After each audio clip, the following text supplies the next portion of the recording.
Hello and welcome to the first episode of Perth to Paisley at the Euros. Euro 2024 got underway on Friday, the 14th of June, with the eyes of Europe upon the host nation Germany, who swept Scotland aside with a 5-1 mauling in Munich at the Allianz Arena. Joining me, Adam Kennedy, to discuss a Deutsch destruction is Daniel McIver. Guten Tag, Mr. McIver. Are you enjoying the football so far this summer? Guten Tag. I'm enjoying 95% of it because the first game I was like, I could give up with football forever, to be honest. But yeah, listen, if you're a regular listener to the show, you'll know that international football isn't really my thing. However, I've seen a lot of people saying that this tournament just feels class. Like it just feels, it's been really exciting. Almost every game until England started to rock up was really good. So And boring.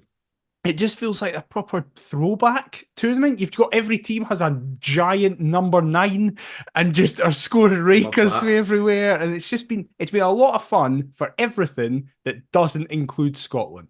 How are you finding it so far?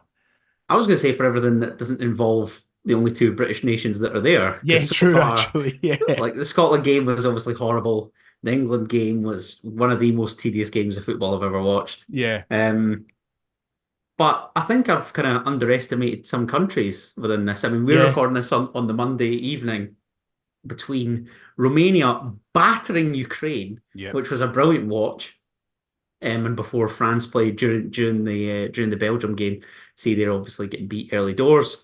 So yeah, I think I maybe due some smaller nations or non-perceived footballing nations a wee bit more respect, to be honest. I think I'm the same. I will say it doesn't feel like until maybe actually Romania, there hasn't felt like a big upset yet. Like most of the games have went perhaps the result you expected, but a lot of teams have kind of fought harder than you expected, or the games have been a lot tighter than predict. Like the big one, obviously, yesterday was Denmark and Slovenia. Like I think a lot of people, regardless of how Denmark are doing, they were like, "Well, they'll beat Slovenia. That'll be fine." It's when they get into Yeah, I that. was in that Whereas camp. Slovenia did really well, and I'm interested to see, apart from as I say, Romania beating Ukraine, but I'm interested to see the first team that beats like one of the big boys. That'll be really interesting to see. There's bound to be kind of a slip up. I think in the groups, it's been relatively routine so far. Yeah, Like you say, I think, yeah, I don't think we're too far away from maybe a big upset. That the only real one was maybe Romania yeah. today. But other than that, I think it's been pretty routine now.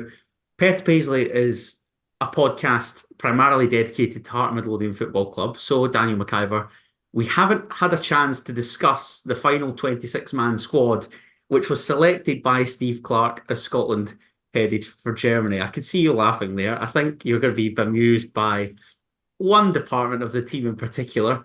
Um, but shall I just run through it and you can just give me your thoughts? Aye, Obviously, go for for it.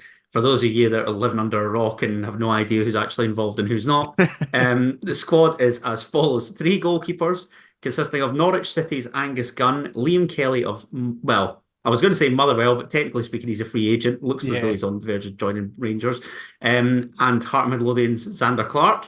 Defenders are as follows: Anthony Ralston of Celtic, Andrew Robertson, of course, the skipper of Liverpool, Grant Hanley of Norwich City. You have Arsenal, although Real Sociedad's Kieran Tierney, Jack Hendry, who's playing out in Saudi Arabia with Al Ettifaq, Watford's Ryan Porteous, who will no doubt come on to, Liam Cooper of Leeds United, Bristol City's Ross McCrory, and Greg Taylor of Celtic, and Scott McKenna of Nottingham Forest, or his loan club, Copenhagen.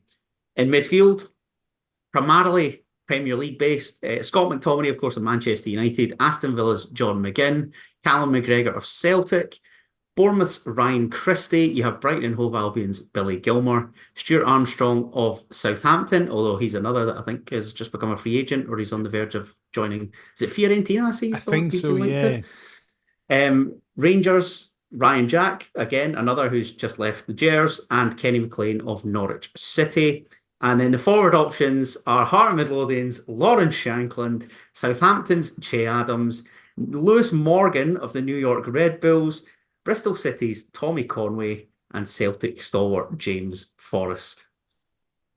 Thoughts? I mean, it's kind of hit me right now that we're dominated by Norwich players. I didn't actually realize that until you properly sat down and Two, said, three, four, I think, yeah. yeah, I didn't actually realize we had that Four? many. Three. Just weird. But most of the squad, I think 99.9% of the squad is as expected. I think a lot of people were surprised to see Ryan Jack stay in the squad. Purely nothing against Ryan Jack. I think Ryan Jack's a very good player. It's just that he hadn't played a lot during the season, so I think a lot of people expected him not to go. But the big one, and we're now doing this with the backdrop of what happened on Friday, which maybe makes the decision even more mental. Yeah, I was going to say, this is just added to your dismay here. Yeah, Craig Gordon hasn't gone and is absolutely baffling. Just baffling. On the basis, I thought it was baffling to not take a guy with that much experience generally and take Liam Kelly, who has, to put it politely, not had a great season domestically. But then you see what happens against Germany, and at least three of the goals, in my opinion, we'll get into it, are very goalkeeper based. So yeah, listen, I'm obviously going to be biased in this regard. We are going to be biased as a Hearts podcast. But again, for anyone who has listened to the show generally, you know I am even further biased because Craig Gordon's my favourite footballer of all time. I think it's genuinely awful that Craig Gordon's going to retire, never having represented Scotland at an international tournament. That's just really sad Yeah, to it's a me. sin.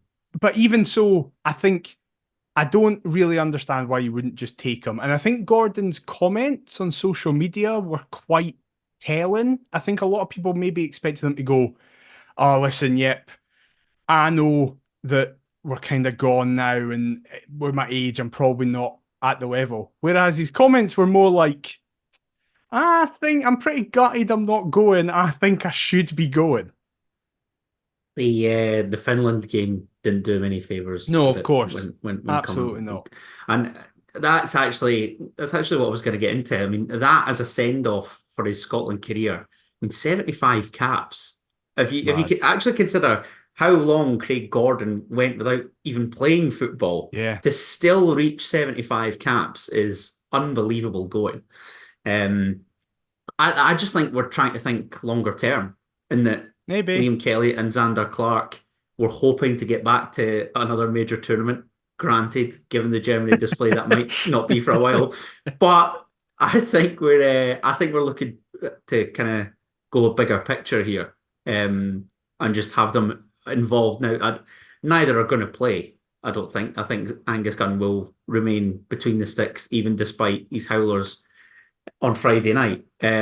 But I just think that we're looking to give these guys experience, and actually have them for years to come in this squad, which is tough on Craig Gordon. But ultimately, if you're not Hearts' first choice, do you really deserve to be going with the That's a national separate team? conversation, though, in terms of my opinions on who should be us. No, listen, I But agree with I you. know what you mean in terms of that. However, I would say even if you're second choice at Hearts, that's better than being first choice at Motherwell. Basically, especially when you've been bad for Yeah, Motherwell as first choice. I that's all didn't the mean to Motherwell turn this fans into turned off now. Thanks for that. attacking Liam Kelly. I'm sure he's a lovely guy. That's you not being able to set foot in Lanarkshire from now Yeah, on. exactly. Um, in terms of kind of who dropped out the provisional squad, obviously Craig Gordon, Lyndon Dykes through injury, Yeah. and Ben Doak, another, dropped out the provisional squad. Lewis Morgan and Tommy Conway drafted in to be included as the attackers due to injury elsewhere. What were your thoughts with regards to those two? Because I want to talk about the MLS in particular. There's been many Scotland fans who have been clamouring to Steve Clarke to include a certain Ryan Gauld in the national team picture. He's opted to go against that advice, but dip into the same league and take Lewis Morgan, who's now playing his trade with the Red Bulls in NYC. Your thoughts? First of all, I don't have much on Tommy Conway. I get why you take a youngster. Fair play. Like he's In doing well. fairness, he's had a good season with Bristol Yeah, City. I exactly. see he's been linked with both the old firm, but I think Yeah, Bristol are going to sell in the summer, because otherwise they'd just lose him on a development fee, yeah, because I think his definitely. contract expires next season. Is that I right? think so, yeah. And yeah, like fair play to him. He's been doing very well. It's cool. It's cool that he just went from Ben Doak to Tommy Conway. That's cool. And again, long term, Yeah, the absolutely. young They're man. going to be playing in multiple Yeah. Scotland squads for the next 10 years. If I was Ryan Gauld, I'd be absolutely furious. It's like, oh, so you can go into the MLS for some people, but not for me. He's basically said that though, hasn't he? Because I think he eligible to represent Canada, or he was open to the I switch of think playing so, for yeah. Canada as opposed to Scotland. Yeah. And it's like, So fair play, Ryan. Just go to Cat. Play with Alfonso Davies and Theo Bayer. It'll be class. I mean, to be fair, like their groups, you'd go to some wacky places. Yeah, Like you really would. And he's be based out great. there anyway. Yeah, fair He play. scored But he scored a goal yesterday that is the weirdest screamer you've ever seen because it seems to just go past the goalie's head at not a lot of pace and he doesn't even try. that league is either What brilliant a or league, brutal, yeah. though, isn't it? It Yeah, what really a league. is. But in terms of the squad, you had no real complaints. Nah. Especially in terms of outfield players. I was just like, oh, Suter also was Yeah, left that's out. right, Aye. John Suter as well. Yeah. But I generally the squad was what I thought it would be. And Steve Clark chose 11 players to This isn't what represent I this thought it was going to nation be. of 5 million strong at the Allianz Arena in Munich as we took on the host nation of Germany.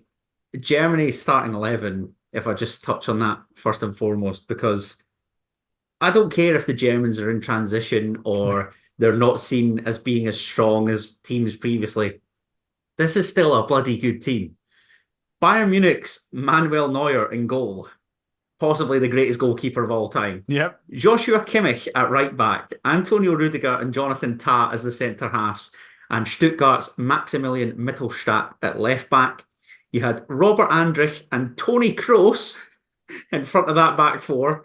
Tony Kroos, who's 34 and choosing to retire, by the way, looks as though he's got a couple more years in the tank, but fair play, go out on a high. I respect it. He's also someone, Tony Kroos, I found out this week, is one of those people that's like, football's a job, not a passion. Oh, is he not? I saw an interview with him where he was like, oh yeah, like I could, but I've done everything. And I'm not like desperate to keep playing football. I have other interests. Right. Imagine being that good and not even that know. arse. I know. Imagine calling time on your career whenever you feel like Yeah, it. and it's just like, I know the game will be worse without me in it, but I don't give a shit. The two young guns of Florian Wirtz on the left, who's enjoyed a fantastic season with Bayer Leverkusen, and Bayern Munich's Jamal Musiala on the right. What a duo those two are, with Ilkay Gundogan supporting Arsenal's Kai Havertz in attack. And then you look at the Scotland team. Norwich City's Angus Gunn in goal. A back three of Kieran Tierney, Jack Hendry, and Ryan Porteous. Andy Robertson at left wing back. Anthony Ralston at right wing back, with Callum McGregor and Scott McTominay in the middle of the park. Further forward, Ryan Christie and John McGinn supporting Che Adams of Southampton. So we've got Norwich, Real Sociedad stroke Arsenal, Al Ettifaq, Watford, Liverpool, Celtic, Man United, Celtic, Bournemouth, Villa, Southampton. So I before this listened to Craig Fowler and Tony Anderson on the Terrace podcast preview this game, and they got into a conversation about Billy Gilmore or Ryan Christie. And Tony especially made the point that if you drop Gilmore, that is an insane decision. And it's one that would probably cost us the game. Now, Nice do I that think Steve Clark didn't bother to listen to that. Yes, exactly. Very clear point against the terrace there from Steve Clark. I don't think it was the single decision that cost us the game, but Definitely not. I do not think we are as bad if Billy Gilmore plays. No, it's a contributing factor. I think when you're up against a team that are going to keep the ball as well as Germany did keep it, I mean, it was wave after wave of attack. It honestly looked like attacking drills for 90 minutes. Billy Gilmore is possibly and probably the best ball playing midfielder that Scotland actually have. I think he's very tidy in possession. And I think ultimately when you don't have a lot of the ball, he should be in there to try and keep a hold of it as best as he can. Yeah. I just don't think that Callum McGregor and Scott McTominay do that as well as he does. Or if you have him there, they don't need to do it as much and they can play more to their strengths as well. I think for me, I see the point because I would throw John McGinn and Scott McTominay further forward as they're Scotland's arguably two biggest goal threats. Would you not have McGregor and Gilmour to sit? Because I think they're both, is Steve Clarke's thinking that they're both maybe too similar and that they're both quick, tidy footballers that help you transition from defence into attack. Maybe, but I think in a game like that, you needed two people who are going to do So very die. similar jobs. Yeah, so obviously Christie is easily our best like presser in terms of like Yes. running constantly, and I understand that being like we're going to not have a lot of the ball, we need to be doing it. But the problem is that When if you there's a lack of play press. when Like, there's just Christie running about, yeah. it doesn't work in that way. No. And the gap that Germany kept taking advantage of, I felt personally was just like every single thing, like, that's where Gilmour would be. That's where Gilmour would be. So it was just, at the time the team came out, the main point was, oh, there's no Billy Gilmour. I hope that doesn't come back to bite us. And it did. Yes, it did. Because it wasn't to be long before the host would take the lead after just 10 minutes of this tournament. Tony Kroos pings a ball from halfway towards the right flank as Joshua Kimmich controls. The Bayern Munich fullback picks out Florian Wirtz, who has all the time in the world. The Leverkusen midfielder coolly caresses towards goal, where Angus Gunn gets a touch on the Wonder Kids' effort, but it hits off the post and trickles over the line. 1-0 Germany, and the hosts are off the mark early doors. The funniest thing about it was I was like, if we get 10 minutes, I think we'll be all right. And I think they scored at 9:55 or something like that. It Like was literally literally like on the verge of 10 seconds. minutes. Yeah. Angus Gunn should be saving it. Like Yeah, it's right at him, and he gets a good hand behind it. That was my first warning bell. Mark against his name. Yeah, exactly. I was worried. Again, the switch from Kroos isn't really a problem. It's the then touch, and again the space that Florian Wirtz attacks. Deep, exactly. Yeah, that's nobody's even close to picking him up. No. He's got all the time in the world, and it's like really bad. We support an okay team at our level domestically, but when you're up against a Celtic or a Rangers, how often do we say that you can't afford to give good players time on the ball because lo and behold, they punish you? Yeah. And yet here we are at an elite level. Like Scotland have been back to the rafters, both by folk that haven't got a ticket, that have somehow snuck into the Allianz.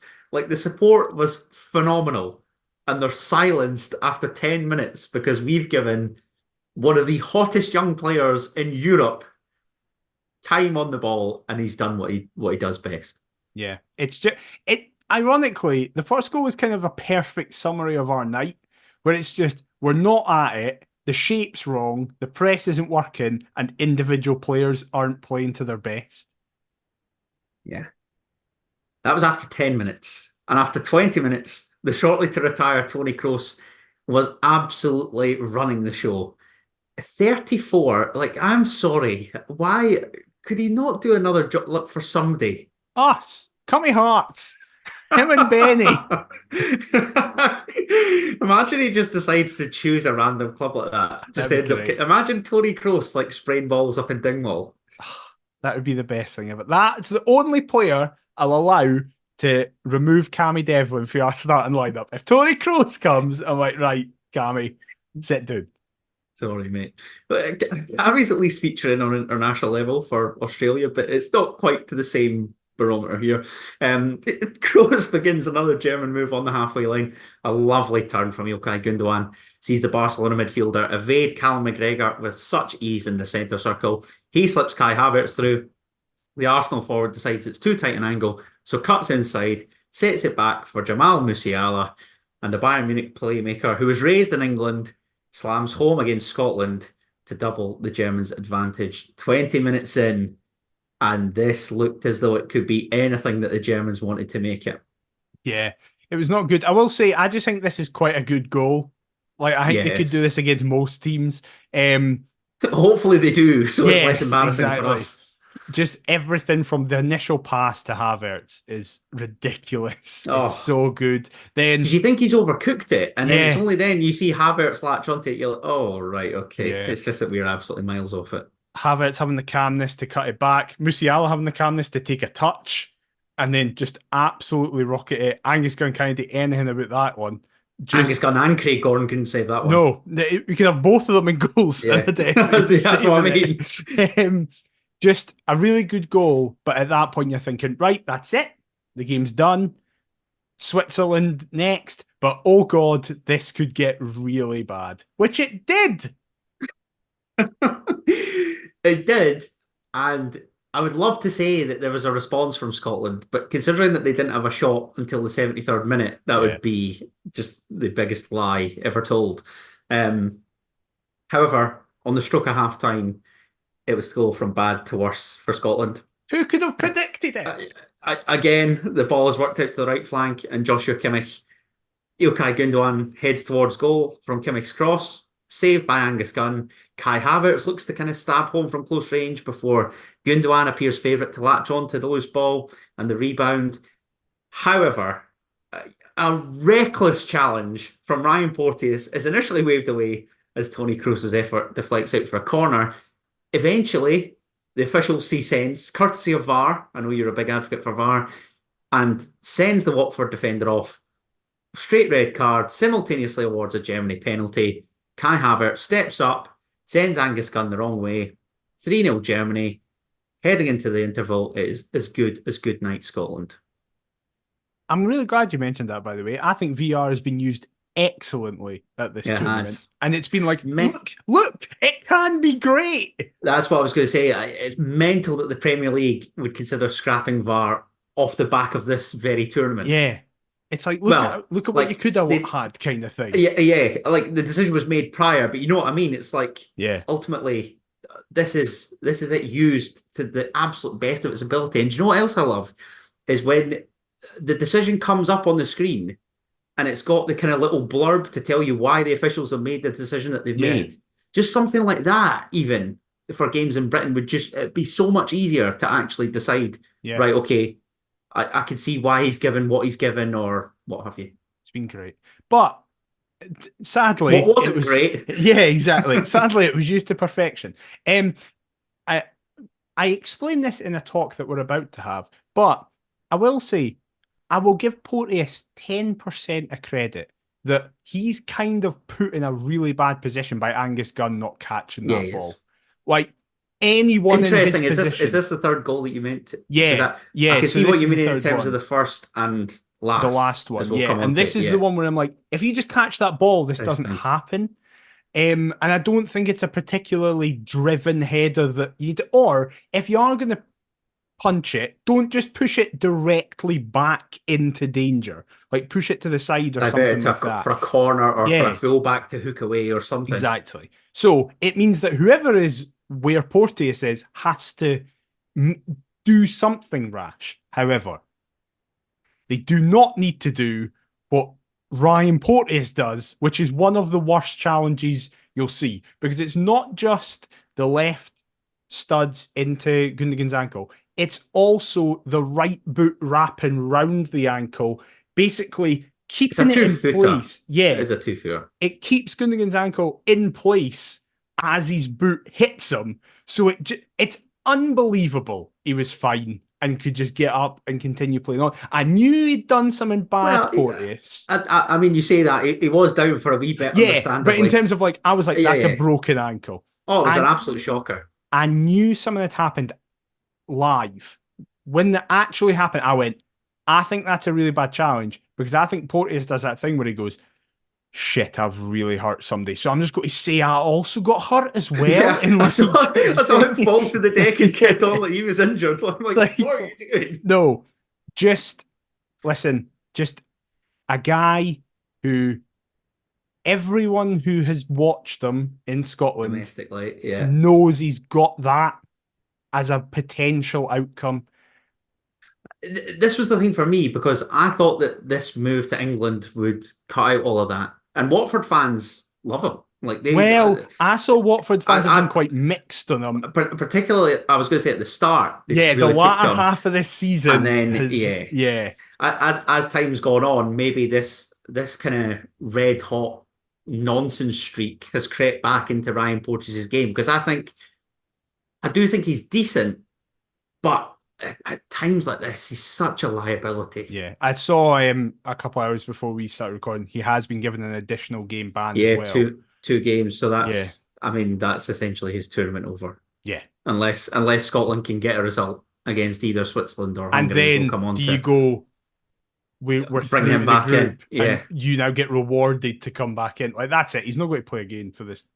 I don't know if he'll play again for Steve Clarke, to be honest. Like, because by all, there's a interview with Jack Hendry after the game, and the reporter kind of goes, "What was it like with Porteous?" Kind of hinting like, "Were you all kind of They know exactly what apologetic they're and that?" doing. They're looking for a line. And Jack Henry's just like, "Oh, listen, everybody said what they had to say, and like we're staying united as a team," which says to me, Porteous just got screamed at.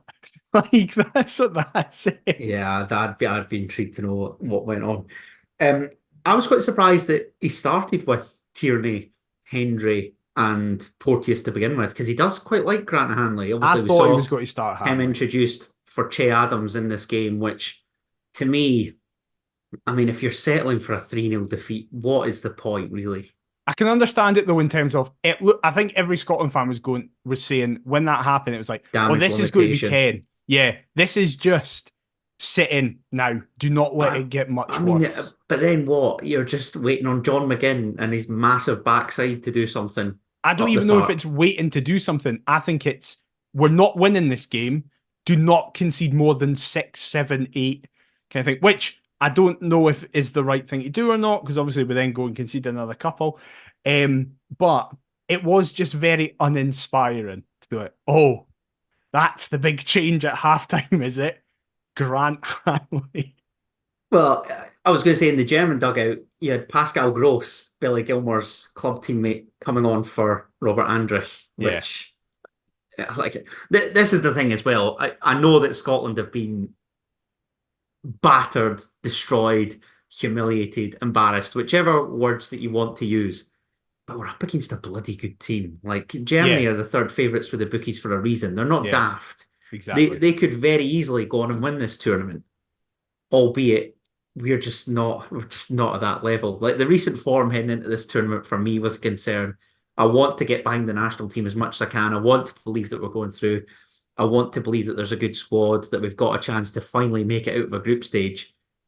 But it's not exactly inspiring heading into the tournament. And then when you're up against, the host nation, one of the favourites, it's a tough start that's just made it very, very hard. We've given ourselves an absolute mountain to climb now for me. Yeah. Agreed. I don't really have much more to add because that is pretty much exactly how I feel about it. It was just like no one, if we're being honest, no one predicted us to win, but there was not even a hope. I think there was a belief that it was like, we're not going to get turned over here, though. We'll be respectable. And we just weren't. Considering that there were some pundits and some in the media saying that this Germany team might be overwhelmed, all the pressures on them because of the host nation, a young team, they've got a couple experienced players, but perhaps not enough experience. I think 63 minutes, two changes for me. Leroy Sané replacing Florian Wirtz and Nicholas Füllkrug taking Kai Havertz's place up front. It's not like they're bad alterations either. Nah. Champions League finalist and semi-finalist just coming off the bench. And within 5 minutes of him coming on, the Borussia Dortmund forward Nicholas Füllkrug was the latest to get his name on the score sheet. Jamal Musiala picks out Ilkay Gundogan.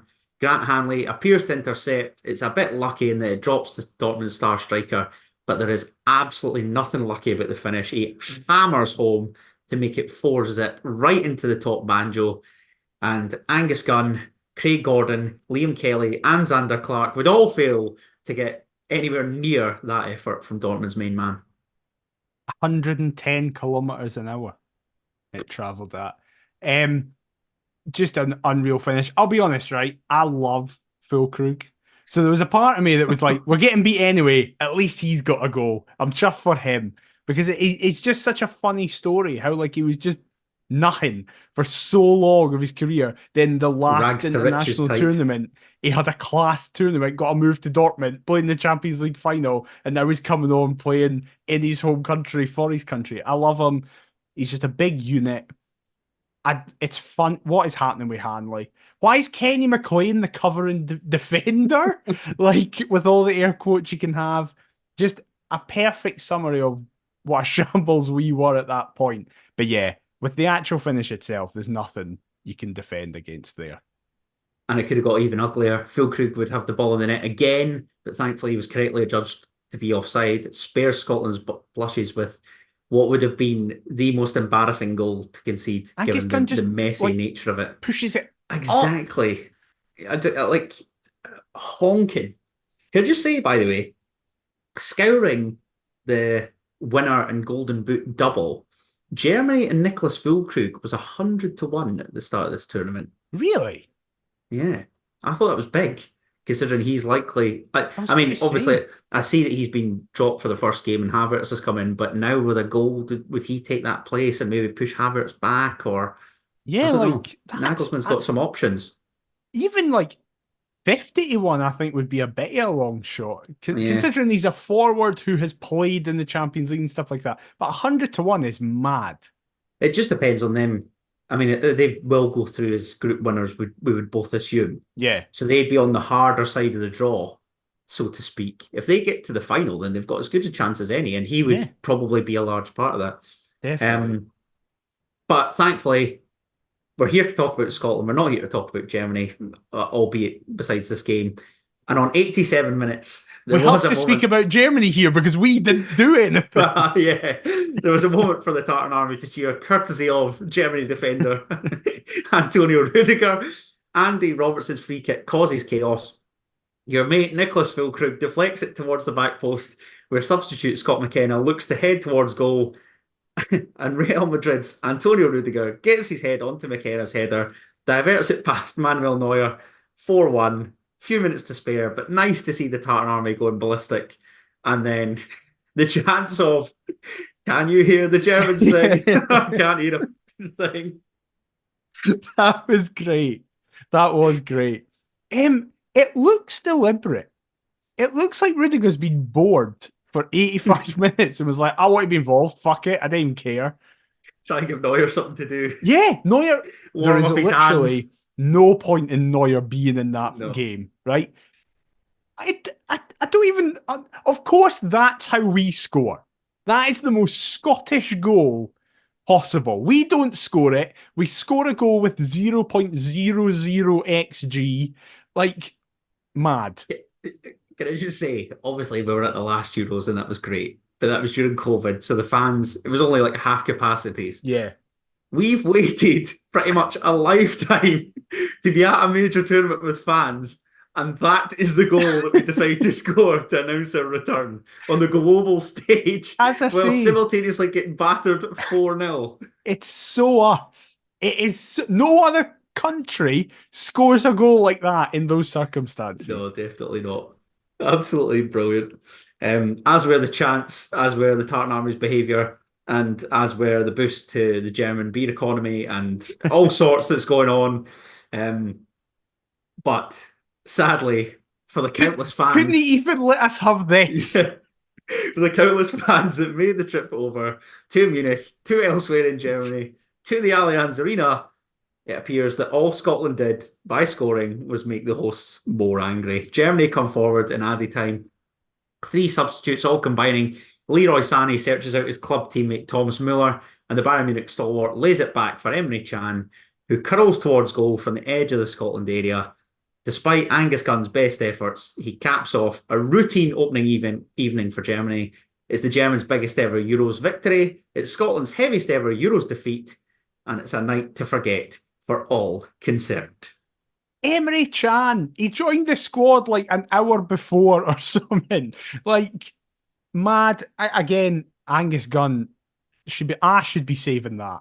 Like, terrible. Absolutely terrible. Do you think we both would if we were stood in goal? Probably not. Considering the ball, I think, was going at like 70 kilometers an hour, we'd be cowering against the other post, just crying for it to be Sprinting out of the way over. of it. Yeah. Listen, I will say, despite how we've covered this, I do think there has been a slight overreaction from some people to the game in terms of just going, everybody's shit. We've now not got any chance because, It's always going to be the case, though. I yeah, mean, it was the exact same at the last Euros. yeah, true. However, then at the last year, it was kind of proven right. But the point is, every single fan, player, staff member, pundit should look at it going, we expected to get 0 points from our opening game. We've got 0 points. The games that we thought and knew we had to get results in are the ones upcoming. Nothing has actually changed. Yes, the worrying thing is, what will that do mentally to the players and staff? And you hope it just pisses them off to be like, We I need don't a know response here. even if you just kind of do that thing with Clark almost lies to them and it's just like, everybody's written you off. They can't even be Yeah. arsed with you anymore. It's like, fucking right, let's I'd love to go. see the contrast as to what Steve Clark says in-house and to the media. Yeah, There because that's the must thing, be, it like, must be such a conflict. it'll be huge. I really, if you're a long-term listener, especially to our show normally, you'll know I'm not one to care about what managers say to the press about games. I thought Clark was pathetic, honestly, with that. The query about the bust up he had with Austin Yeah, with Austin McPhee. McPhee. Yeah, I thought the response to that question was embarrassing. It just showed he was rattled. Like, he just looked rattled. Like, it was a very valid question to ask. And I can see that today's kind of went back on that answer, saying like, oh yeah, Austin was just kind of in the wrong place at the wrong time, kind of thing. Everything's fine. But generally, exactly, you're right. Whatever Clark came out and said, I think he'll have said almost the opposite of the players being like, that's Yeah. fucking unacceptable. Prove that you deserve to be here, kind of thing. And listen, we've got the hard game, I hope, out the way. Hopefully, that's the biggest challenge. That's what I was going to ask you. Sorry to interrupt you there. Do you think that the fixtures are of benefit? Because ultimately, had we had the perceived easier fixtures first and not failed to get anything, then the last game's pretty much a write-off. Yeah. Whereas at least here, we've written off early doors, and we knew that chances are, if we're going to progress as, you know, group runners-up or one of the 4 third-place teams, we're going to have to get something off Switzerland, Hungary, or both. Yeah, and we'll get into it soon, but I kind of think that's the position Hungary are going to be in, where there's a chance they go into their final game against us going, we've got nothing to play for, we're out, which I think hopefully we are in a position where that really benefits us, because then that allows us to get a very important win. Absolutely. Well, you've heard our thoughts, but we're delighted to welcome the BBC journalist and sports scene commentator Andrew Petrie onto the podcast to give his thoughts regarding an underwhelming opening day display. Now, we should stress that this was recorded between Group A matches, i.e. Scotland's hammering by Germany and Switzerland routinely beating Hungary by 3-1. But let's hear Andrew's verdict and hear what he had to say. So yes, as you just heard, me and Adam have spoken ad nauseum about the game. However, that was recorded on the Monday night and being released on the Tuesday. But this is the morning after the night before, and I am joined by someone who knows a lot more about Scotland than me and Adam put together, to be honest. It is a man whose voice you'll have definitely heard if you listen to this podcast regularly, because you'll have been watching Sports Scene. It is BBC commentator and just generally a friend of mine, Andrew Petrie. Andrew, how are you? And thank you very much for coming on. Oh, it's an absolute pleasure. I thought I'd be the one talking in Latin. Normally that's me, but I want to get in thank ahead of you. thank you very much for having me on.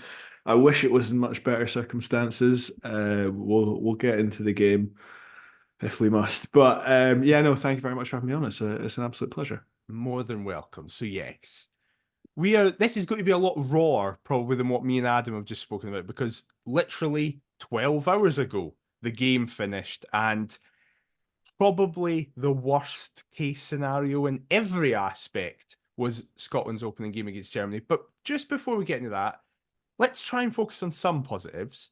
Scotland are at the Euros. How excited were you going into this tournament? I so buzzing, and I was like looking up flights out to Stuttgart for the final game, and I've got work in the diary, and I was like, it'll be fine. I'll deal with that when it comes. But I was like, I'll go out to Stuttgart.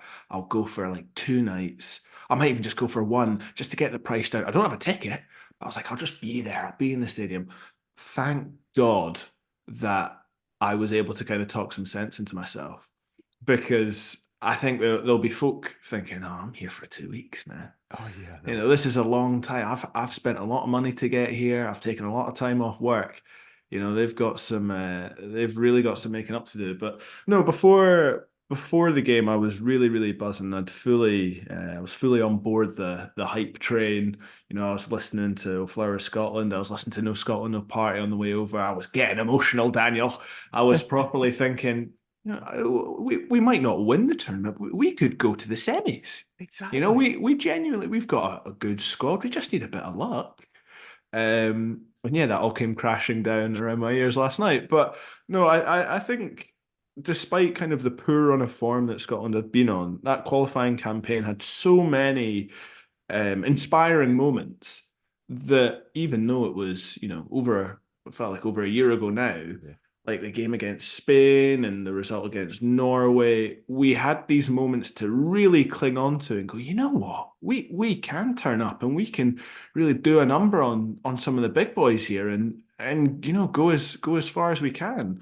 And you know, there are a lot of likable players in that Scotland team. There's some that are unlikable, particularly after last night. Again, we'll get onto that. But like the likes of John McGinn, I really like Scott McTominay, Andy Robertson, um, Kieran Tierney, Lyndon Dykes. Like there is a lot of players in that team who, you know, you really just want to get behind and really back. And yeah, hasn't quite happened that way. But certainly before kickoff, I was pretty confident. I'd say maybe because part of my job yesterday, I was helping feed into BBC Sports Scotland's live page, Mhm. and I think it got to maybe about 4:30, 5 o'clock, and it just started to tilt the wrong way. I was thinking, just a little too many people have started to say that we might get a result, and at that point you go, I actually don't think we will now. It was like Micah Richards had said he was back in Scotland. Yeah. Micah, come on in. We had Ian Wright saying he was back in Scotland. Ian Wright, come on in. We'll adopt you. You're part of the Tartan Army. Chris Moyles, keep him. That's fair. Don't That is want very fair. don't want Chris Moyles as backing. Yeah. You can keep supporting England, mate. You're fine. You can, you know, That no is when entry. it all went wrong. And it was just slightly too many people saying, no, I think, you know, we could do something here. And I thought, oh, we're a little bit too optimistic. Something's going to bring us back down to earth. And boy, did it. Yeah. It definitely did. So I think the first talking point is probably going to be on the selection itself, because it seemed to immediately have a split reaction. Now, most of the team does kind of pick itself due to either selection headaches in terms of we don't have a functioning right back basically this season, so Ralston had to play, and other guys, like so many of the team picks itself, like your Robertsons, your Tierneys, your McGinns, your McTominays. But the big one that most people seem to focus on was the fact that Billy Gilmore was dropped for Ryan Christie. Now, I don't think anyone was surprised to see Christie have involvement in some way. Most people understand and know that Christie is our best presser.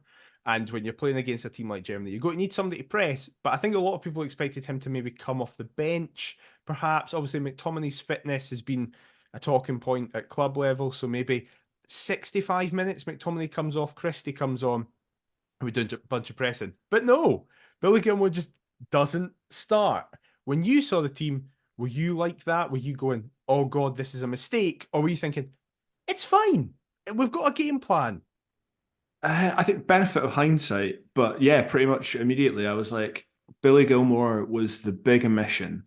And I just think, again, having kind of listened to a lot of podcasts and read a couple of articles in the build up to it, a lot was made of Germany's pressing and Julian Nagelsmann, you know, thank you for the pronunciation, his his tactics of kind of having a really, really high, intense press. And I think the best player that Scotland have to evade that and to get out of those traps is Billy Gilmour. He's absolutely fantastic at that, has proved that time and time again. So when he wasn't in the starting 11, I thought that was quite a bold selection in it. The combination of Adams and Christie, because obviously I think there was a real case for Lawrence Shankland to start as well. Having both of them was like, right, okay, we are going to try and counter them from the first whistle. We're really going to go for it. We're going to start shelling balls long up to Christie and up to Adams and hope they get a wee flick on. And if not, they'll be pressing that German defence. That didn't happen. And I think there was a couple selections that actually might not have been quite right, but certainly Gilmour was the obvious one from the get-go. We'll go into it. What else did you not think was it immediately you thought was a problem, or as the game went on, did you start to realise, oh, this isn't working in multiple areas? It was probably after, well, maybe after the first goal, kind of in that first 10 minutes. I think Ryan Porteous and Hendry together, that it wasn't necessarily a controversial choice, and certainly Clark has shown before that he trusted Ryan Porteous. Obviously, the case would have been Grant Hanley maybe in the middle and Jack Henry on the right. Grant Hanley against Finland wasn't the best, hasn't played a lot of football, although Steve Clark really loves him. Like I say, that performance against Finland didn't really fill many people with confidence. I think maybe he kind of just thought, well, Porteous has played a lot of football, Henry's played a lot of football, we'll go with them. You could have also had Scott McKenna in the middle, arguably, and Jack Henry on the right. Basically anything to not have Ryan Porteous starting. I think, as you touched on, Anthony Ralston at right wing back didn't really have another option. Obviously, there's Ross McCrory there. He's played one game of international football against Gibraltar. You know, I think to throw him on or to start him in that game would have been a real baptism of fire. And he's pretty untested and pretty raw. And as well, Anthony Ralston, up until this point for Scotland, hadn't really let Steve Clark down. I actually looked quite good in some of the games that he's played. But Celtic fans, I think, I've never been kind of entirely enamored with Anthony Ralston. Whenever I've seen him, especially when he first broke through, I was like, oh, this guy looks actually quite good. You know, physically, he developed really early, looked like he could get into that Celtic team for a long time. That's not materialised. And I think whenever I spoke to Celtic fans, they're kind of a little bit lukewarm on him. I thought, well, why is that? Because he seems all right. We found out last night. I think he's not a bad player, but he's clearly got a ceiling. And I think, obviously, you look at like Stephen O'Donnell, who was able to perform well above his ceiling at the last Euros, but Anthony Ralston didn't do that last night. And to a degree, I did feel for him a bit, because again, it's like, well, what else do you want him to do? But I think the main problem actually really did come from Ralston and Porteous, because Scotland were being pressed really, really high. And I think the idea that those two would be the ones to play out from the back, I'm sure that's not what Steve Clark wanted, because look at what happened. It was dreadful. And I didn't have a problem with Scotland going long, because it was like, well, we need to try and play out of this trap, and that's one way to do it. But we didn't do it well. No. I think obviously as well, you've got the problem that Scotland's best area of the park is obviously the middle of the park, where you've got McTominay, McGregor, McGinn, and we couldn't get the ball to those players. And it became pretty clear pretty early on that Scotland were really struggling with Germany's game plan. And I thought as well, obviously, with Musiala and Wirtz playing kind of as wingers, kind of inverted tens, if you will, it drew Robertson and Ralston really narrow. And I thought that would be fine. But Germany went for it. Kimmich and Mittelstadt on the left, they really pushed up, and they had so much space out wide. And I can kind of understand why Steve Clark had that almost flat midfield four with Christie and McGinn on the left and the right, but they just weren't getting near them. And as a result, Germany had so much space. The other area where they had space was that line in between the defence and midfield, and that's where I think Billy Gilmour would have occupied and could have shadowed Ilkay Gundogan, who was just incredible. I know Musiala and Wirtz and Havertz have had a lot of plaudits, but Gundogan last night I thought was absolutely incredible. And I think he's an incredible player. He's a lot of, oh, he's really underrated when, you're talking about absolute superstars. Gundogan is really underrated. Yeah, He he is an is. unbelievable footballer. And I think Man City kind of only really realised it when he left. And Pep Yeah. Guardiola was distraught when Gundogan left. Yeah. And now we kind of all understand why. He's an unbelievable footballer. And the runs he was making, the pass for the second goal that really set it up, he kept coming across to the front post, drawing either Kieran Tierney or Jack Henry out of position. And McTominay, McGregor, and McGinn were never in a position to pick up either Musiala or Wirtz. And there was just so much space. Germany really took us apart. And as bad as Scotland were, Germany were fantastic last night. We shouldn't really take away from that. But like I say, I just thought if Gilmore had been in there would have been at least one man to kind of mark that space that Germany just completely exploited. Yeah, definitely. And listen, we're not going to sit here and go through each individual goal individually because I hope it would not. depress us too much, to be perfectly honest. And probably me and Adam have done that and got annoyed. But one of the main things, you say it there, the space in that kind of area felt so obvious almost within the opening 5 minutes. Obviously, the goal comes at 9 minutes 52 or something. I saw a lot of people be like, as long as we get to 10 minutes without conceding. And Scott basically took that as a challenge to get to as close to 10 minutes as possible, but then going, no, we're still going to concede in the opening 10. But even within 5 minutes, you did feel like, okay, Gundogan is going to just keep floating into that space. Kroos is just going to sit and ping balls about the place. Were you surprised that Clark didn't change it? Maybe, well, he didn't really change it at all. It kind of just kept happening. And with the red card, obviously, that changes everything. You can't just have your dream game plan with 10 men. But what I was personally so surprised about was in that first half, even up until 10 men, we're still 2 goals down, for example. It didn't feel like we weren't making any changes, even from a structure point of view. I know we might not just want to be like, I'm not making subs immediately, even though this maybe is deserved. But I was surprised that he didn't just go, right, hold on. We're clearly losing the battle here, and this is defining the game. Why didn't he change it? I feel like he painted himself into a bit of a corner with that starting 11 because you're right. It definitely did need change. But the problem was the team that was on the pitch was probably the team that you would have changed it to. Yeah, If that makes sense. yeah. So Christian Adams, had we been 2-0 down and we'd started Shankland and Gilmore, which is what I think, again, benefit of hindsight, he should have done.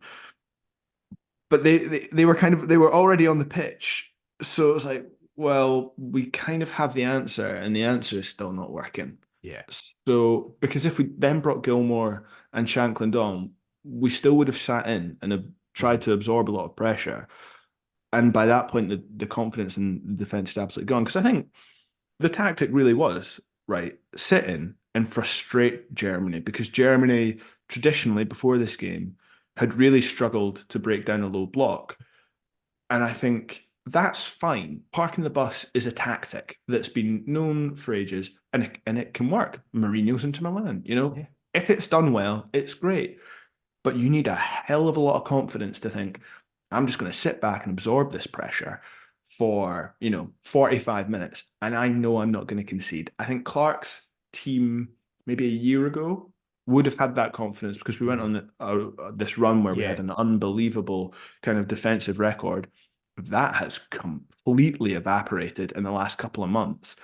And as a result, I think we're inviting this pressure and there's a few question marks. It's like, oh, well, come on in. We'll probably not let you score. And I think, like you say, the question marks over Angus Gunn, the question marks over Ralston, and Germany really did in that first kind of 10 minutes. You thought, oh, they've seen our weakness and they are going to exploit it all night, which was kind of our right flank of Ralston and Porteous. And yeah, like you say, it was like, well, the answers are kind of on the pitch, but by this point, we're not really able to do anything with it. I think he would have really had to tell Ryan Christie to just stay up there with Shea Adams, and that would have left even more space. Like I said, I don't really know at that point what the answer was because I think he kind of had this idea of, well, Germany might be a little slow and nervous because it's the opening day, it's the opening game of the There's tournament. so much pressure They're on them. exactly there's so much pressure on them as the hosts. Maybe they'll be a little nervous and it'll take them a little while to get going. And that means we can instantly hit them on the counter and try and get an early goal. What actually happened was they flew out the traps. Yeah. And the team that would have been best to respond to that would have had Gilmore in it and probably would have had Shankland. And then in, like you say, halftime, 60-minute mark, you bring on Christie, you bring on Adams when the German legs are a little bit more tired. They can stretch the game and they can really properly counter them. But he was like, no, I'm going to go for it from the off. And that is really what I think killed Scotland last night, as well as Ryan Porteous's red card, which I say we'll come on to. Well, we'll come on to it right now because it's probably the. I don't think it's the turning point of the game. It's probably the moment in the game where you go, all right, that's it, done. Like the turning point is probably the second in terms of, right, okay, we've now got such a mountain to climb that this is probably impossible. But yeah, Porteous's red card. I think I've probably mentioned this with Adam, but not to defend Ryan Porteous because I'm not going to. I'm really intrigued to see where this is going. I've set that up weirdly. I'm not going to defend Ryan Porteous, but to defend any Scotland defender in that position, I think Gunn has sold him down the river because the header, I think, I've not seen it back, admittedly. I've just seen it as I was watching the game. I feel like Gunn doesn't, I feel like that's a header you should be able to claim or push it away. Don't just immediately go, it's just back into the area because it then means Tierney, Robertson, Hendry, McGinn, or Porteous, whoever is closest, has to then make a challenge, make a block. It could lead to a penalty because of a handball because you're just jumping in front of it. So I'll give Porteous that. He shouldn't need to do what he did. However, he definitely didn't need to nearly break Gundogan's leg. Like, it is a horrific challenge. I don't know if you've heard Willie Miller's comments where he said that he felt like he was going to be sick and that it was disgusting and it was a horrific challenge. It's hilarious when you watch Andy Robertson back speak at the ref because obviously the new rules, only the captains are allowed to go up. It's really funny seeing Robertson just kind of point in the direction of Porteous and be like, well, he's hurt as well. So something clearly happened. So, is it a red card? It's one of the quickest VAR interventions you've ever seen when he goes to look at the screen and just goes, oh, he's nearly killed him. Right? Yep, it's a penalty. Ryan Porteous was obviously jumped on pretty much immediately afterwards. And for the rest of the night, people were just like, that was it. What a fucking idiot to do that. Do you think he was an idiot to do that? Or are you going to be kinder on Ryan Porteous? No, I think he was an idiot. That's fair. No, I think you're spot on. Watching it back, the header does come at Angus Gunn quite quickly, but I know what you mean. He parries it literally straight back out. Now, yeah. I'm no goalkeeper and I've never had goalkeeper coaching, but I assume that one of the first things is like, please don't put it straight back into danger. Yeah. Because that's really what he did. And again, to just quickly go back to Angus Gunn, I think he'll be really annoyed with the first, because I certainly was. If you get that much of a hand to it, put it past the post. Anyway, we'll and again, the second, come on to Angus, and the fifth, sorry, and the fifth, just, you've also got a hand to it. It's Emre Can. He's like 85 now. Just how is he scoring 20 yarders against us? Well, I'm sure we'll come back on to Angus Gunn. But to go on to Porteous, I did see somebody say he's in the slow motion. You can kind of almost see the cogs turning in his brain, which is like, oh, Ilkay Gundogan's going to shoot. I'm going to put my left leg out to block it. Oh wait, no, he's taking a touch. I'm just going to try and plant my left leg and kick him. But and that is as kind as you can possibly be, because there is no other earthly reason why you would try and kick the ball away with your right foot and plant your left foot into the ankle of the other player. Gundogan is so fortunate he's so lucky that he doesn't really get hurt. And Willie Miller is absolutely spot on. When you watch it back, it's absolutely sickening. And I remember watching it on obviously the kind of widescreen at the time, thinking, ooh, that didn't look great. Like he's Yeah. cleared the ball, but that he clearly has caught quite a bit of the player. And as soon as I saw the angle from behind, I was watching it at home. I got up and just went for a little walk because I was like, game's done. That's a red card and a penalty. I have no confidence that Angus Gunn's going to save it. But more importantly, like that, the whole thing's a write off now. And I think for Porteous,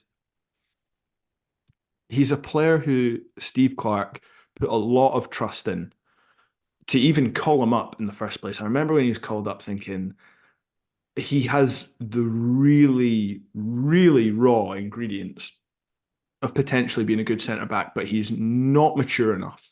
Yeah. Mentally, I don't think he's an international footballer. He had that game against Spain and he totally proved me wrong. I thought fair play. You know, Steve Clark's actually he's seen the positives and he thought, no, I can get something out of this guy, and he did it. He's not ever really massively excelled since then. Mm-hmm. I'll say that. Like he's been okay, but he has been part of the Scotland defence, which has become increasingly porous. Yeah. And then last night, it was just kind of, it was so weird because I think for all the people like myself who were like, nah, I don't think he's up to it. It was kind of like that moment of almost vindication. But I was so sad that Yeah, you don't want I to was have like, it why? happen. I really wanted you to prove me wrong, Yeah. and you've proved me right, and I still don't feel good because that was the kind of challenge that Scottish football fans have seen from him for the last 3 or 4 years. Yeah. It's the kind of challenge and the kind of head loss that we always worried he would make in a Scotland shirt, or he would have in a Scotland shirt.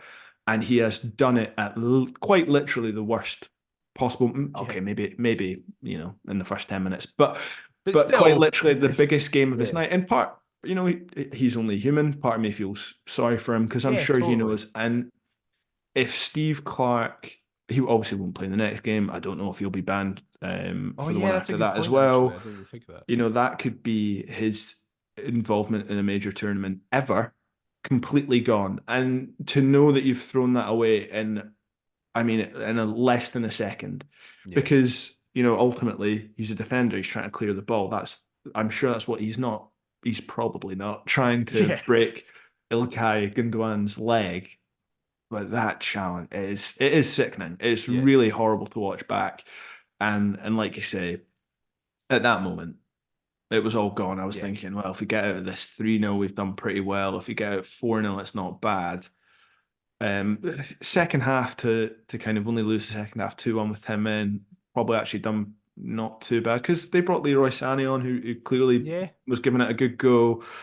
And was very nearly 1-1 again, though very fortuitous. It wasn't a shot on target. It That was was funny, wasn't it? Rudiger Rudiger's. just looked bored. It was an unbelievable header from Rudiger. Yes, so good. I It looked couldn't so believe it had gone deliberate. in, and like I'm delighted for all the fans who were kind of over there. At least Yeah. they've seen Scotland score. But yeah, that was the moment where I thought, well, the dream is dead, and I don't really know how we're gonna come out in the second half because there was no hope, and I think. Yeah. Even with 11, you're thinking miracle of Istanbul. Come on, Scotland! Like we'll get something here. And even that kind of this tiniest possible glimmer of optimism at that point was just completely gone. Yeah, that's very fair. As you say, the second half was kind of much of a muchness because the game was dead. But the final thing I want to touch on before we maybe get back to optimism to speak about the remainder of the group is Angus Gunn, as you mentioned. Now, listen, people who listen to this show regularly know that I'm not exactly the guy that watches every Scotland game. I'm also not a Norwich fan. So therefore, I've not seen a lot of Angus Gunn. So I would always defer to other people who have told me, no, he is solid. He is our number one. He's rightly our number one. I may be overreacting considering the level of opposition.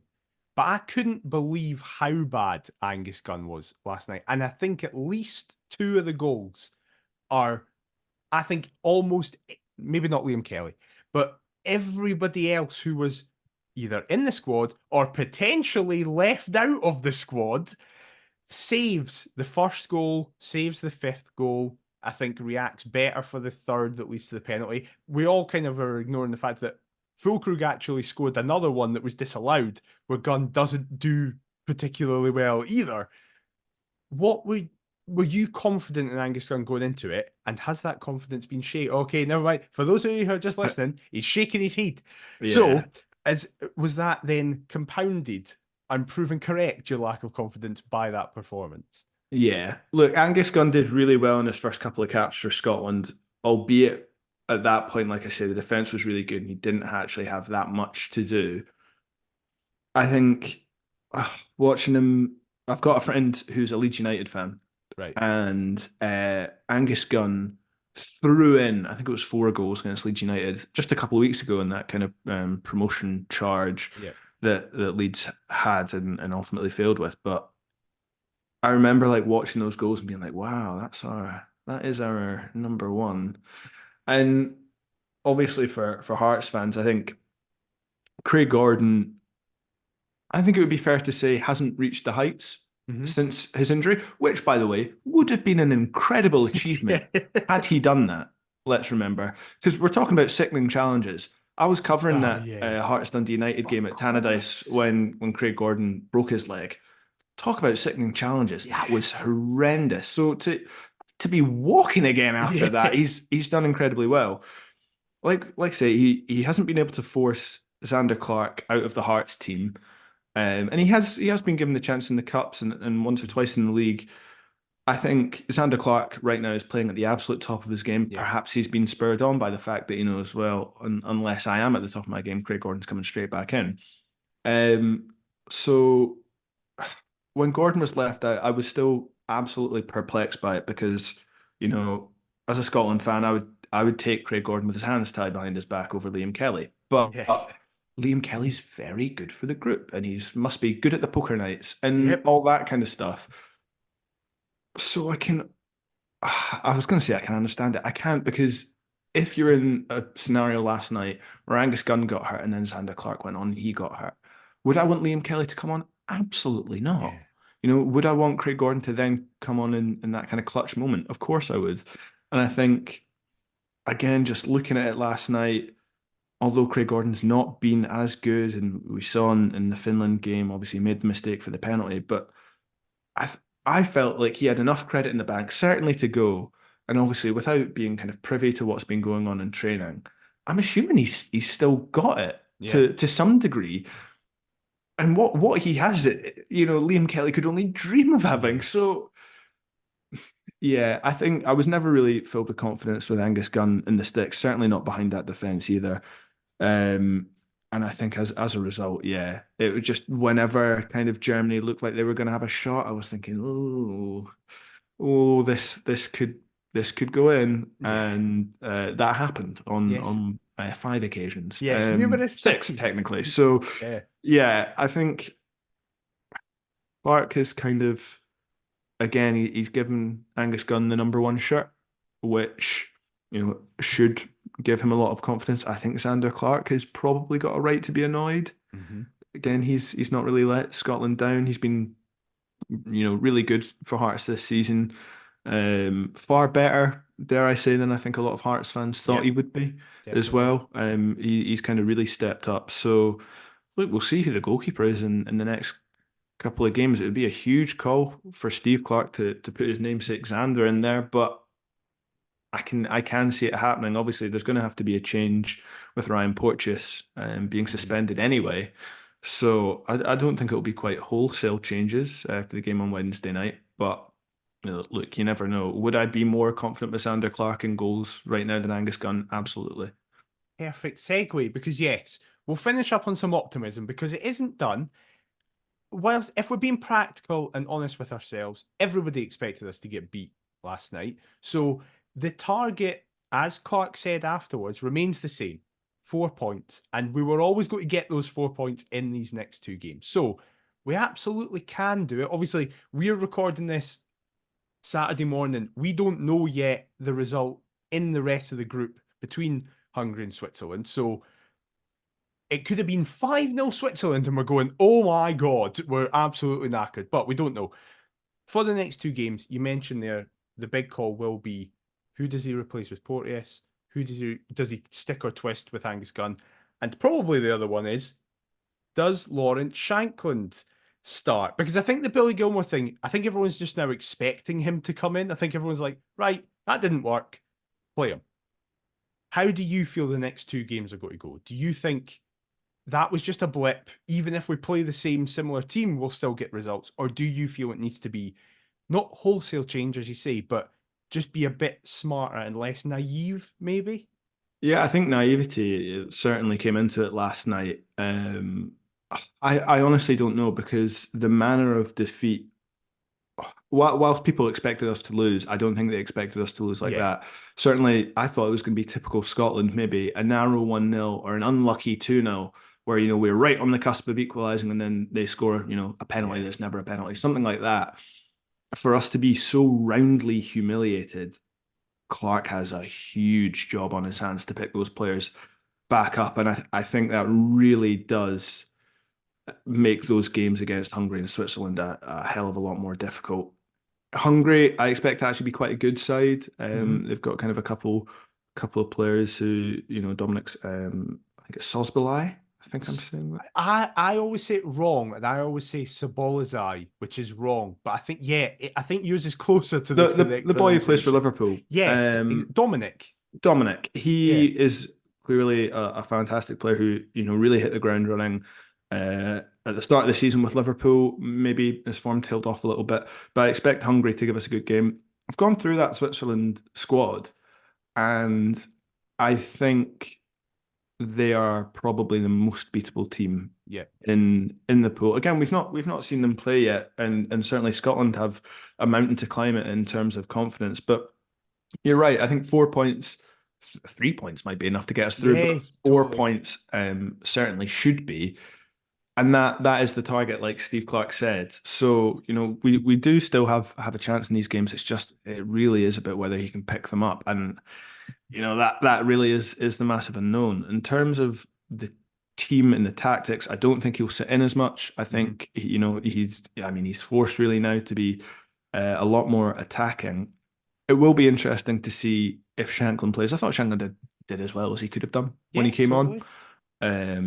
Like I say, personally, I think I probably would have started him last night. He, is probably a little bit better at the kind of flick-ons and the hold-up work. Okay, he maybe isn't the fastest in terms of pressing.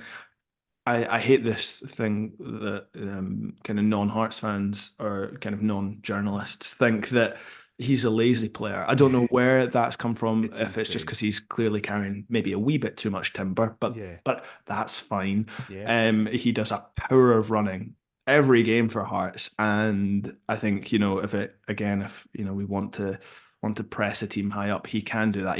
He isn't the quickest. That is kind of Shankland's his biggest weakness, and so it depends. But I also think, if there was going to be a chance 30 yards from goal, who's the player who's got the confidence to hit it and to potentially get on target? It's Lawrence Shankland. And I think in major tournaments, you have to take every opportunity you get. There was a set piece in the first half last night where we punted it long into the box. And I think it was Scott McTominay or Jack Henry nodded it down to about the penalty spot, and there was no one there. And I thought, that's it. That's the only chance we're going to get in this first half. And it's not even a half chance. But that was the moment where we needed somebody, McGinn or McGregor or whoever, running on to just lash it, go and see what happens, try and get it through the bodies. So those are the kind of moments we need to take, and I back Lawrence Shankland to take those moments more than Shea Adams, certainly. So look, we'll see. But I certainly, my optimism isn't entirely gone. It's certainly been pretty dented by that game against Germany, but it's not gone entirely, because I don't think, looking at the squads of Hungary and Switzerland, they're miles better than what we have. I think it was Graham Souness on the ITV punditry last night was talking about, Ryan Porteous is a Watford player and he's going up against Gundogan who plays for Barcelona.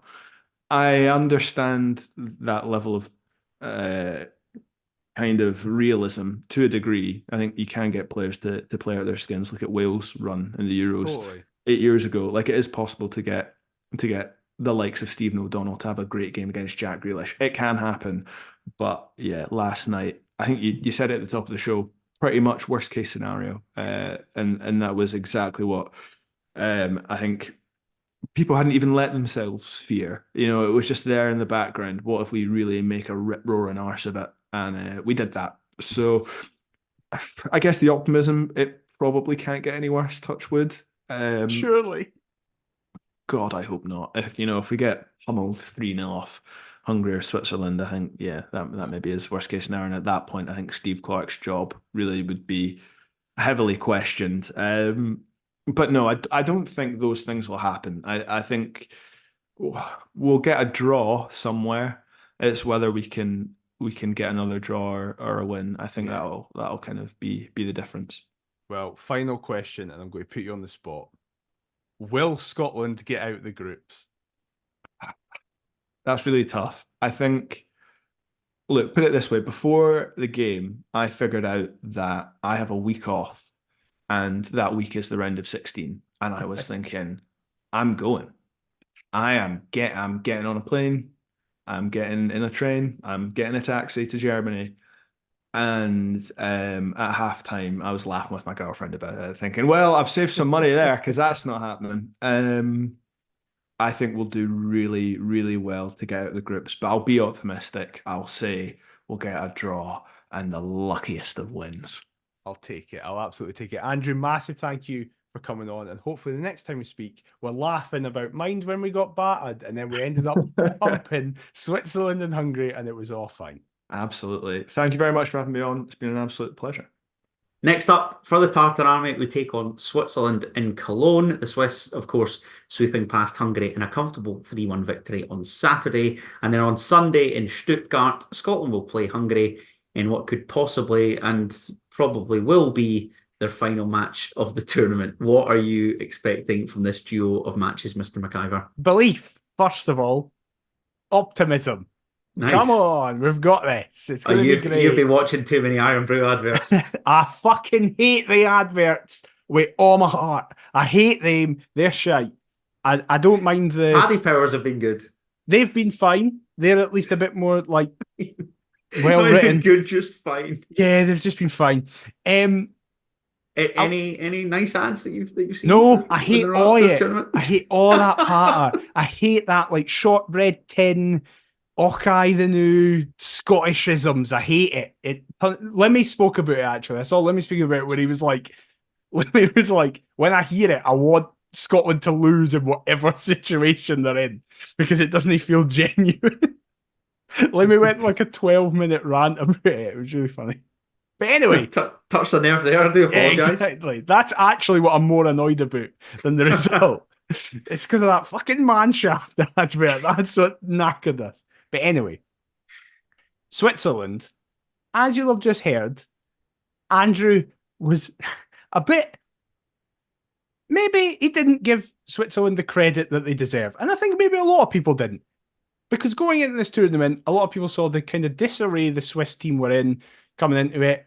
Hungary had like the best defensive record ever and looked really good. And then we just had the game that we had at the weekend where Switzerland, at least for a half, absolutely tore Hungary apart.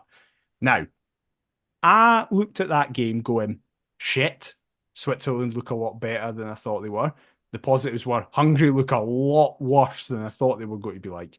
But at the same time, especially the second half, I think they look like two solid teams on their day, but two teams who can be very easily got at when they're not at it. So basically, I'm saying I think we'll be fine and get out the group. Wow. I think if we get a draw against Switzerland on Wednesday night, Germany will have battered Hungary. Surely you would assume. Yeah, if Hungary win that, that's it. Yeah, it's curtains. That's it. It's gone.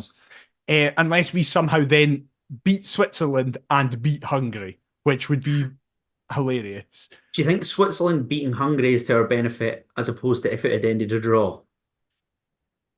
If you'd asked me beforehand, I would have said no. But after the game, I actually do think that is of benefit because now there's a high chance Hungary go into this game with nothing to play for against us. Yeah, the last game against us. Yeah. So let's just say we get a point against Switzerland. And Which would be an basically, unbelievable result, it would be great. I'd happily particularly take given that. that we've just been absolutely Yeah, shafted. definitely. But listen, Hungary missed big chances in that game. Like they scored their goal, but they missed really big chances as well that they could have, that I trust our players to at least put on target. But if we do somehow do that, we just go into that game thinking we just need to win. If we win, we're through. That's it. You seem less confident. My worry is just where is the goal going to come from? It's a fair point. I don't, I can't. I'm trying to picture what happens, and I just don't. I'll tell you. I didn't see a scoring prior to Germany. I had a look as to the top Scotland scorer. No goal scorer was 14-1 prior to the Germany game, and now obviously Rudiger scored that own goal. So technically speaking, we still haven't. It's into sevens for both these games. I'll go to tell you right now where it's going to come from, and you and me know more than anybody. It's coming from big forehead himself, Lawrence Shankland. Because for me, Adams offered nothing against Germany. He offered nothing, but he's let's face it. I mean, that was the absolute graveyard shift. Absolutely, but for 9 minutes that Lawrence Shankland was on the pitch, I thought he actually did all right. he was like fine. He held the ball up a couple of times. That was more than Shea Adams Steve did. Clarke's anti-Shanklandism. I honestly thought that Finland goal would have worked his way into the plans. See, I think though it was right to start Adams. Do you? Considering what the game plan clearly was shell balls over the top for Adams to run onto, but we just never got the ball. See, I felt that would have come off with Adams off the bench to run at tired legs. But That's then I fair. suppose when you've got somebody of Antonio Rudiger's pace, and even Jonathan Tah's not exactly slow. Shankland is slow, so you wouldn't even do that. That's the only thing he's lacking. That's the only reason that he plays for us and not elsewhere. Switzerland won't be as far forward, I don't think. I think they'll sit in a wee bit more defensively. And Shankland's main strength is getting a ball into feet or in the air and holding it up. And having said that, though, they've obviously beaten Hungary. They know that a win basically secures their qualification. True. But they might be thinking... We've just been human. I mean, nobody else will, touch wood, will lose so heavily in the opening round of fixtures, I don't think. That's fair. I agree with that. But what so surely they'll smell blood and go, Scotland are basically out, and we can smash them here and go through. That is a very genuine threat, right? They might just be like, get a couple of goals in the first half and that's it, we're done. What hopefully happens is that by half time it's still a draw, and they're thinking, if we get a point, that's it, we're through. Yeah, and then we both settle for one. And we're both like, right, fine lads, we'll also do that. It's all right. That could be the ugliest contest to ever be. Exactly. Ever be in a European Championship. And then Hungary, Shankland can score against that defence. McGinn can score against that defence. McTominay can score against that defence. We just need to keep Szoboszlai quiet, but he was fucking non-existent. He was rotten, wasn't he? Yeah, he was terrible. But this is leading up to him having a man-of-the-match performance against us, pinging balls everywhere. He was terrible as we've been absolutely smashed 5-1 in the tournament opener. Who's Dominic Szoboszlai? We've got Grant Hanley. I'm choosing to be optimistic. Okay. I think we'll get a point against Switzerland and we'll beat Hungary to go through. Wow. And we'll all be laughing, going, mind that opener. 0-0 and 1-0 or something. 0-0 and 2-1. Shankland last-minute winner against Hungary, sends the nation into hysterics, and it's going to be incredible. What about you? I hate that you've asked me because they're on the spot. I just think Switzerland will beat us 2-0. And I think against Hungary... That would be devastating if the Hungary game means nothing. If it just is completely... The Hungary game, what just beat Hungary? Because we're out. Yeah. 1-0 or something. Two teams who have been battered in both games just going against each other.